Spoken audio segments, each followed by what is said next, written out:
तर नमस्कार मित्रांनो, माऊली गोट फार्मामध्ये आपल्या सर्वांचं स्वागत आहे. तर आपली ही पहिला रूप पाठ होती 9-10 महिन्याची, म्हणजे 9-10 महिन्यांनी गाभण राहिली होती. तर तिला पाहू शकता, हे 2 पिल्ले पाठबोकड झालेलं आहे.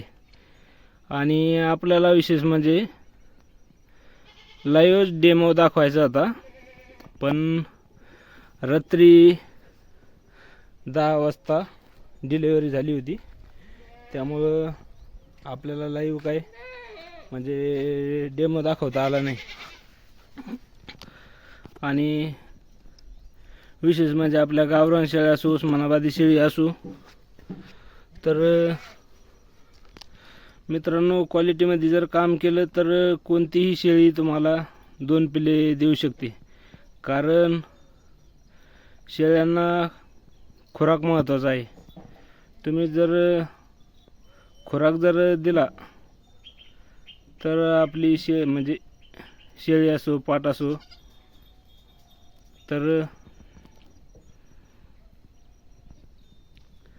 त्यामुळे पिल्लांची वाढ होत असते. आणि खुराक जर नाही दिला तर पिल्लाची वाढण्याची कमतरता ते कमी जास्त होऊ शकते. आणि विशेष म्हणजे आता आपण पाहू शकता 2 पिल्ले आहेत तिला आणि पाठबोकड आहेत. आणि पाजून सुद्धा म्हणजे स्वतः पाजते, कारण पहिला रो असून पहिल्या वेळेस तिने स्वतः पिल्ले पाजलेत. तर मित्रांनो पाहू शकता किती हुशार राहतात आपल्या गावरान सुद्धा शेळ्या, गावरान उस्मानाबादी. त्यामुळे आपल्या शेळ्यात सुद्धा क्वालिटीवर जर काम केलं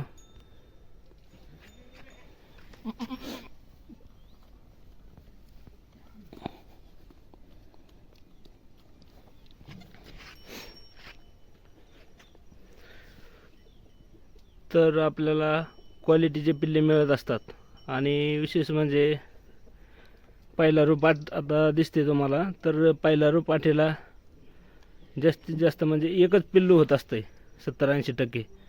पण पाठीची जर वाढ व्यवस्थित झाली आणि पिल्लंसुद्धा म्हणजे व्यवस्थित होतात आणि लवकर जर पाठ गाभण राहिली तर एक पिल्लू होऊन सुद्धा जगल का नाही ते सांगता येत नाही. आणि शेळीसुद्धा छोटी म्हणजे हाईटने कमी राहते. आता तुम्ही पाहू शकता पाठ आपली छोटीच आहे, पण तिचे पिल्ले पाहू शकता तुम्ही कसे क्वालिटीमध्ये पिल्ले आहेत.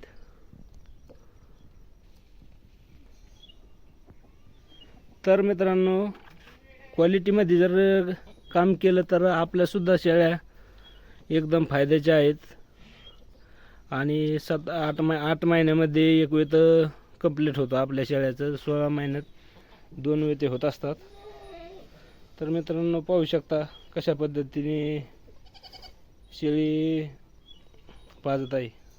कारण आपण तिला काही शिकवलं नाही, काही नाही, पण ती मनाने स्वतःच पिल्ले घेते आणि पाजते.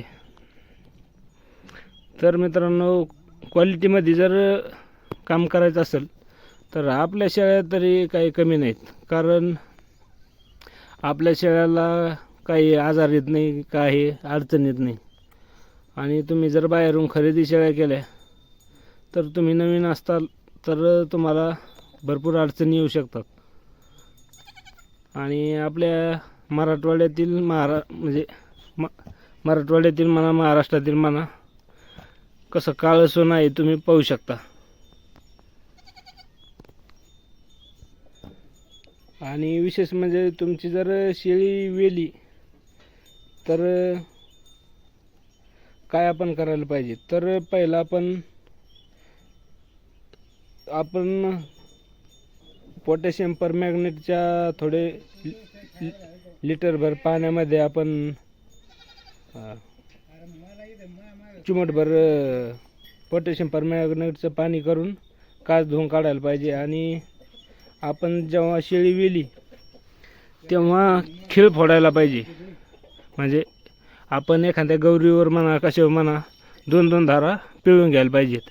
आता आपण लाईव्ह डेमो दाखवतो नाही आला तर त्याने काय होतं आहे, शेळी जे खाली बसलेली असते ते जंत बॅक्टेरिया ते आपल्या म्हणजे शेळीच्या सडाला तसेच असतात. त्यामुळं आपण थोडा थोडा चिक काढून टाकायचा, म्हणजे एक एक धार, आणि पिल्ले नंतर पिल्ले पाजायची अर्ध्या पाऊण तासाने. कारण मित्रांनो, तुम्ही म्हणताना आता जार पडू द्या हे होऊ द्या, तर जार पडण्याची काही आवश्यकता नाही. तुमचा अर्धा तास झाला असेल, अर्धा पाऊण तास, म्हणजे पिल्ले उठून सावध झाले तर तुम्ही पिल्ले पाजू शकता. तर मित्रांनो, अशाच नवनवीन माहितीसाठी आपल्या चॅनलला लाईक, फॉलो आणि सबस्क्राईब करा. आणि पाठीचा व्हिडिओ कसा वाटला ते आपल्याला कमेंट करून कळवा. धन्यवाद.